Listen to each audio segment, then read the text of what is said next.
Hi అండి, నమస్తే. ఎంతో టేస్టీతో బెల్లపు పూసలు ఎలా తయారు చేసుకోవాలో టేస్టీగా చూసేద్దాం. ఎక్కడన్నా జర్నీస్కి వెళ్ళినప్పుడు ఈ కార్తీక మాసంలో చాలా బాగుంటాయి. ఇలా తొందరగా చేసేసుకోవచ్చు.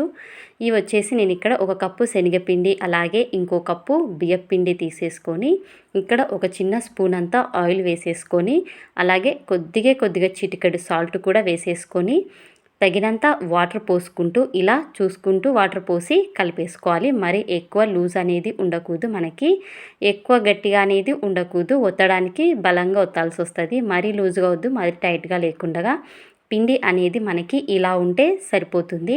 ఇప్పుడు వీటిని ఒక గిన్నెలో వేసేసుకొని మూత మూసి పక్కన పెట్టేసుకొని, ఇప్పుడు పాకం కోసము ఇంకో గిన్నె తీసేసుకొని ఒక కప్పు బెల్లం వేసేసుకొని, అలాగే ఇలాచీ పౌడర్ కూడా వేసేసుకొని, అదే కప్పుతో హాఫ్ కప్పు వాటర్ పోసేసుకొని, ఇప్పుడు స్టవ్ మీద వెలిగించేసి మంట అనేది ఉడికేటప్పుడు మీడియంలో పెట్టేసుకొని, ఇలా బెల్లాన్ని మొత్తం కరిగించేసుకొని, మనకి జస్ట్ ఇది హనీ పాకం వస్తే చాలండి. జస్ట్ హనీ ఎలా ఉంటుందో అలా ఉంటే చాలు. వీటిని పక్కన పెట్టేసుకొని, నేను ఇక్కడ తయారు చేయడం కోసము ఇక్కడ బంగాళాదుంపలు ఒత్తేది తీసుకుంటున్నాను. నా దగ్గర పావు ఉంది, కానీ చిన్నగా ఉన్నాయి హోల్స్ అనేది. ఇవైతే కరెక్ట్గా పర్ఫెక్ట్గా సరిపోతుందని నేను వీటిని యూజ్ చేశాను.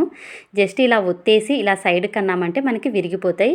ఇప్పుడు మంట అనేది హైలో పెట్టుకున్నాక నూనె కాగిన తర్వాత మీడియంలో పెట్టుకొని వీటిని కాల్ చేసుకోవాలి. మీడియం మంట మీద జస్ట్ మనకి ఇలా గోల్డెన్ కలర్ వచ్చేంత వరకు వేయించేసుకున్నామంటే సరిపోతుంది. ఇవి వేసిన తర్వాతకి ఇలా గంటెతోని చిన్నగా అంటే ఇవి అన్నీ అతుక్కునేటి వల్ల ఇలా డివైడ్ అయిపోతాయి.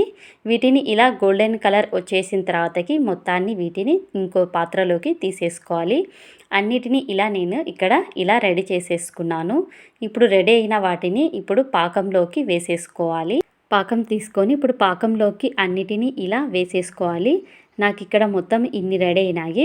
వీటిని మొత్తాన్ని పాకంలో వేసి ఒకసారి ఇలా చిన్నగా కలిపేసుకోవాలి. గట్టిగా ఇలా కలిపేసుకున్నామంటే అన్నీ విరిగిపోతాయి.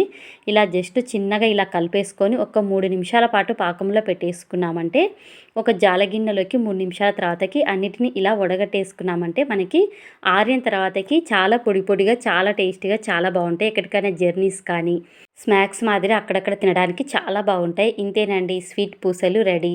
ఈ వీడియో మీకు నచ్చిన ఉపయోగపడిన ఒక లైక్, షేర్ అండ్ సబ్స్క్రైబ్.